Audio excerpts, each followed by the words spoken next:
जुल्म जब अपनी हदें पार करता है तो ईश्वर खुद न्याय का रूप बनता है। जिसे सबने कमजोर समझा वही बना काल नागिन के लिए।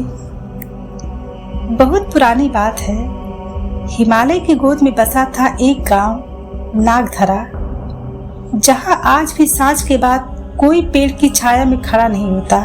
क्यों? क्योंकि वहां एक कहानी आज भी सांस लेती है। एक ऐसी कहानी जिसमें श्राप भी था, तपस्या भी, दर्द भी था और न्याय भी। गांव की एक महिला रत्ना, जो सुंदर, सती और पतिव्रता थी, लेकिन उसकी किस्मत एक रात सब कुछ छीन कर लेके चली गई। उसका पति जो रोज शिव मंदिर जाता था, उस रात वापस नहीं लौटा। लोग कहते हैं कि उन्होंने उस रात उसे देखा था एक नागिन के साथ। वो नागिन कोई आम इच्छाधारी नहीं थी, वो थी शेषा, जो भगवान शिव की उपासका थी, लेकिन अब अहंकार और मोह में डूबी थी। उसने रत्ना का सुहाग छीन लिया, मगर रत्ना रोई नहीं। वो सीधे गई भगवान शिव के मंदिर और वहां पर उस जर्जर शिवलिंग के आगे खड़ी होकर कहा, जिसने मेरी गोद छीनी उस पर कृपा न हो। हे प्रभु, अगर मेरा तप, मेरी पतिव्रता धर्म सच्चा है तो उसका गर्भ उसका डर बन जाए, उसका काल बन जाए, उसका पुत्र ही उसकी मृत्यु का काल बने। और तभी शिवलिंग से एक रोशनी फूटी और आकाश में गूंजा एक संकेत, तथास्तु। कुछ महीने बीते, वो नागिन शेषा दर्द में कराहती दिखी।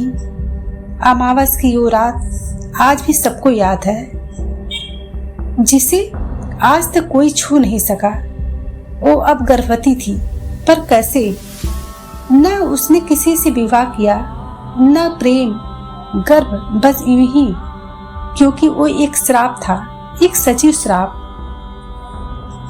अमावस की रात तूफान आया, सारे जंगल में सांप इकट्ठा हुए। शेषा ने दिया एक बच्चे को जन्म, लेकिन जैसे ही वह जन्मा, शेषा की चीख निकली, ये क्या है? इसके शरीर पर तो नागों के चिन्ह, लेकिन क्यों? इसकी आंखों से इंसान से क्यों है? क्योंकि वो न पूरी नाग जाति का था, न इंसान था। श्राप का उत्तर था, न्याय का वो संतान था। उसका नाम पड़ा विप्रांश। बचपन से ही उसमें अद्भुत शक्ति थी। जहां कोई दुखी होता, विप्रांश वहां पहुंच जाता। उसके सांसों में मंत्र थे और आंखों में शिव का तेज। एक दिन जब कुछ लोग रत्ना पर हमला करने आए, तो वही खड़ा हुआ वो नन्हा बच्चा, और ऐसे दहाड़ा कि पूरा जंगल थर्रा गया। जिसकी कोख ने श्राप दिया, आज उसी की रक्षा करने आया हूँ।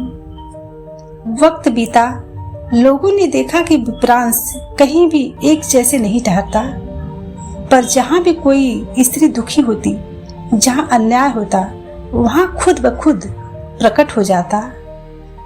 कई लोग कहते वो आज भी है, कभी नाग के रूप में, कभी साधु बनकर। वो बस एक रक्षक है, श्राप से जन्मा पर वरदान बना। जिसने श्राप दिया वही वरदान बन गया। जिसने खोया सब कुछ वही ईश्वर का द्वार बन गया। कभी कोख से निकला आंसू था जो आज अमृत है, जिसे दुनिया विप्रांश के नाम से जानती है। दोस्तों, हर श्राप का अंत विनाश नहीं होता। कभी कभी वो ईश्वर का रास्ता बन जाता है। जब पीड़ा आह बनकर निकलती है तो वो ब्रह्मांड के न्याय को जन्म देती है।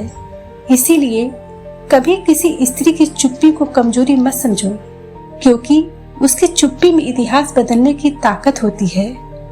दोस्तों, अगर ये कहानी आपको अच्छी लगी हो तो कृपया मेरे चैनल को लाइक से सब्सक्राइब जरूर करें। तो चलिए मिलते हैं ऐसी ही एक प्यारी सी स्टोरी के साथ नेक्स्ट वीडियो में। तब तक के लिए अपना ख्याल रखिए। जय श्री राम।